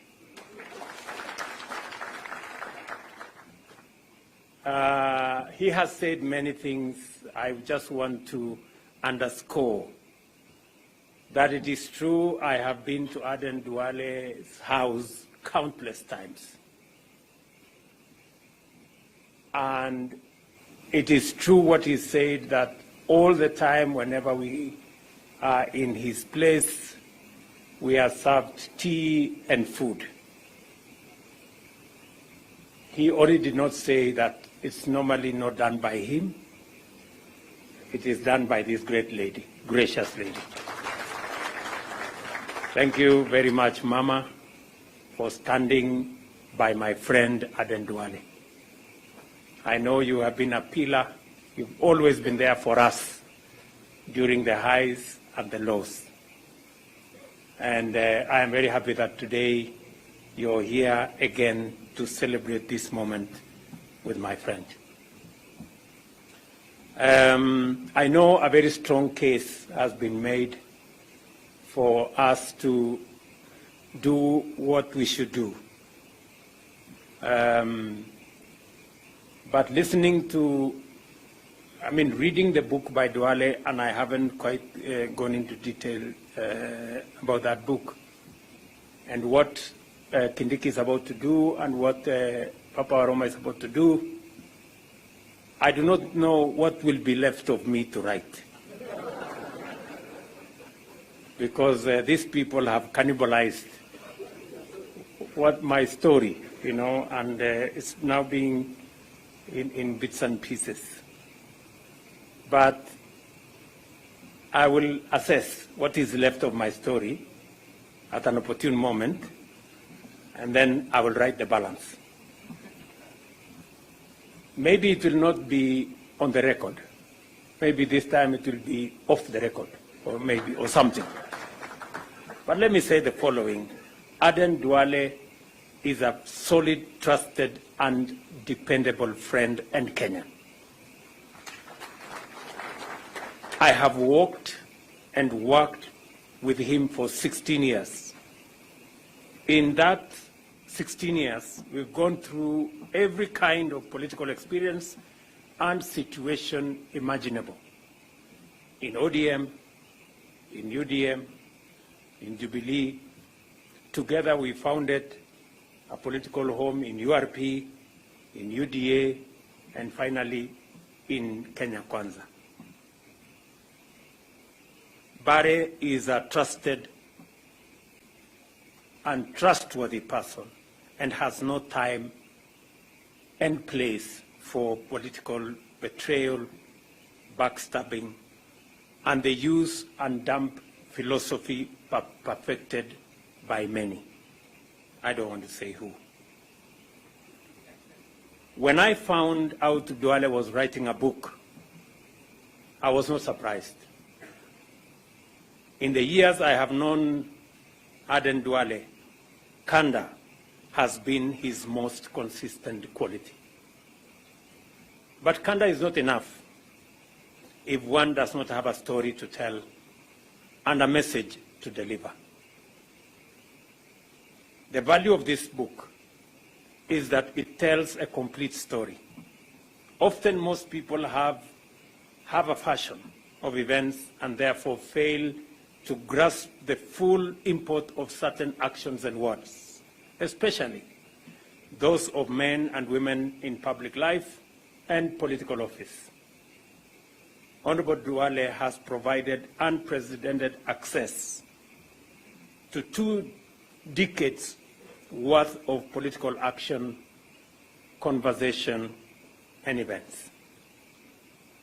From the 2005 referendum to the enactment of the 2010 Constitution, from the debacle that was the ICC cases to the 2013 elections, the creation and the rise of Jubilee, then the fall of and destruction of Jubilee, and the eventual victory of the Hustler Nation. This book tells the story of the biggest political events of Kenya's recent history in great detail, flavored with the unreserved frankness of Aden Duale. But this is not just a book about politics and politicians. It's the story of a man and his life in public service, a story that is forged in the heat of Garissa town and a deep lifelong faith in Kenya and Allah. It is a story that is made possible by hard work and the desire to make a difference for your people and also for your country. In one of the most profound chapters of the book, Honorable Duale discusses the intricate balance of playing a key role in the war on terror as a Muslim and the brave decisions he took to ensure that an entire religion did not pay the price for the actions of individuals. A stand that could have cost him everything, but he took it anyway. This book is a man bearing his soul out for all of us to read, so that we can understand how far he has journeyed in his experience of this country as a citizen and a public servant. It is a reflection on family, on faith, on leadership, and on the Republic of Kenya. One of the things I admire most about Honorable Aden Duale is his dedication to the people of Duale'S and Garissa town, where he represented in Parliament and who he has advocated for in his entire time in government. In this book, his frustration at the lack of development in Kenya's north and his zeal and efforts to change the situation is clear for all of us to see. Perhaps because we are friends, perhaps because we are comrades. When I read this book, I get the sense that he has not written this book for entertainment. I get the sense that he is telling his story to enrich the history and record of those events. But more than that, I also see an argument, a stand for the kind of leadership Kenya needs and Kenya deserves. In this story, in this book, the events he has enumerated, the intrigues, the deceit, the betrayal, gives us a glimpse of a different side of politics. That politics doesn't always have to be deceitful. It doesn't always have to be about betrayal. It doesn't always have to be brutal. Politics can be what Aden Duale and myself are today. It can speak to friendship. It can speak to loyalty. It can speak to working together. And it can speak to protecting one another. I can say without a doubt that being friends with Aden Duale is not easy. He's a very difficult man. Because whatever he believes in, he believes in. And sometimes I ran into a lot of trouble with many of my friends because of Aden Duale. But when it mattered, when it counted, you could count on Aden Duale. Problems aside, challenges aside, but when it mattered, he was in the right place all the time. And that has also inspired me to be loyal to my friends. Because the people who stand with you when nobody wants to stand with you, you should stand with them when nobody wants to stand with them. I know many people in this journey told me, this Aden Duale is giving us problems. He has chased everybody, the people, I don't know what he has done, this. But when the chips were down, Aden Duale was there to be counted on. And that made the whole difference. I have quite a bit of a story to tell. When I read this book, I felt nostalgic that even though Aaron has thrown a few jabs on me with veiled accusations of on many things, but that time will come, and we will put it down in paper, and I'm sure it will make some good reading. This book by Aden Duale is about partnership, and it also speaks about betrayal. It's a book about democracy. It's also a book about elections. But generally, it's a book about Kenya. And I recommend as many as can to read this book. There are lessons in this book. There are ideas also in this book. And there are clues in this book about where Kenya has been, where Kenya is, and where possibly Kenya could be. My younger mentee, Silvana Sosoro, you have some good chapters here to read for the work you do in Parliament and many of your colleagues. As we all know, there is great power in telling our own stories. As Africans, we know that dignity can be lost in having others tell your story.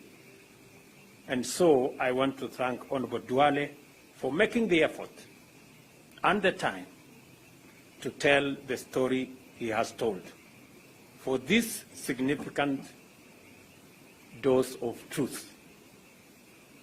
And I think we all needed this, this book at this point in time.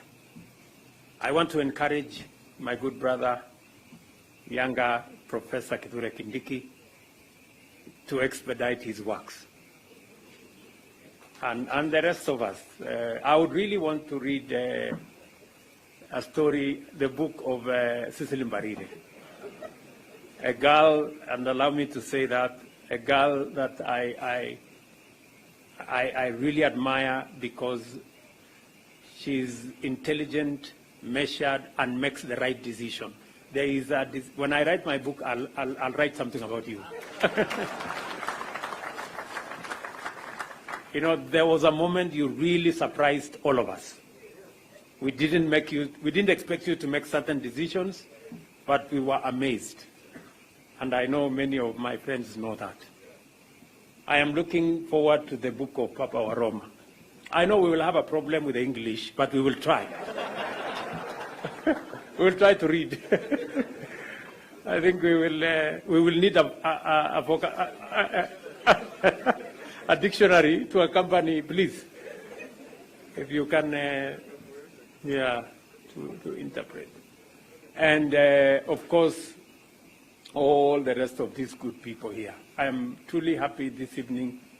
In our midst, we have many friends, people we have journeyed together in this book and in many of the other books. We will read about all of us. In this book, we have the former presidents, we have President Uhuru Kenyatta in this book, we have Raila Odinga in this book, we have many of our other friends in different formations at different times, but it speaks to us as one people, the people of Kenya, irrespective of all the political permutations that keep evolving. Hopefully, with a dose of what Duale has said, we can make our politics much more subtle.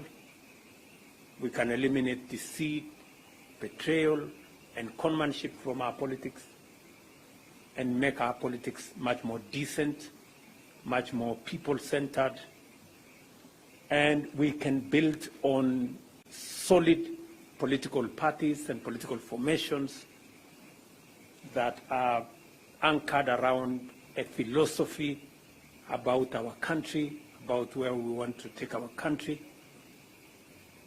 And we will keep, and I have told many of the younger politicians that we are available to mentor the younger politicians.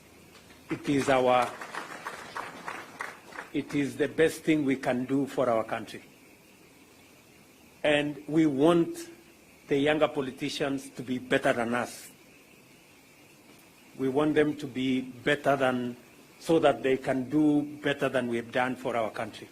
We all want to retire into a country where we have better leaders with better ideas, with better plans than we could ever put together.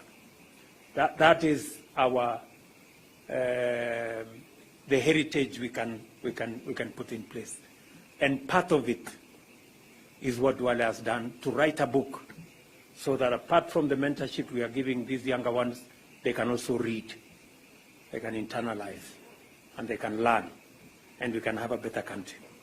So again, I think it is a big challenge that Duale has placed on our doorsteps for us to also document what is good, what is not so good, our successes, our failures, our frustrations, our joys in a book, so that it can help others as they journey in our country, in leadership, and in every other sphere. So again, this evening, I'm truly, truly proud.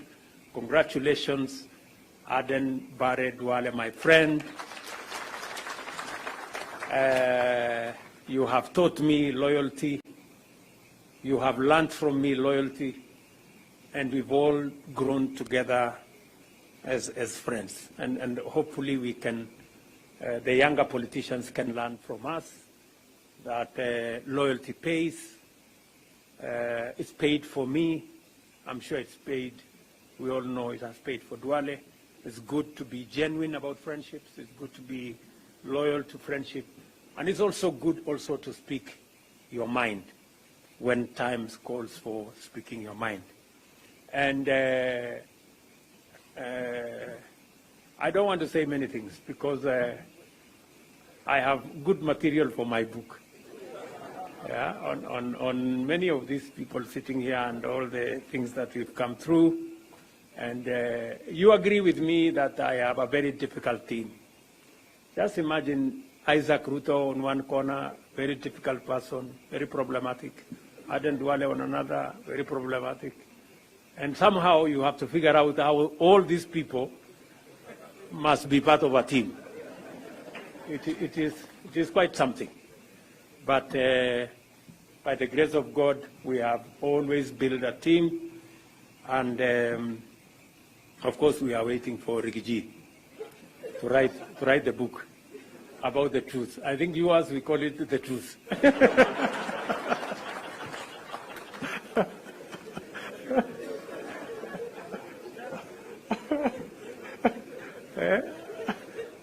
Maybe the whole truth or something.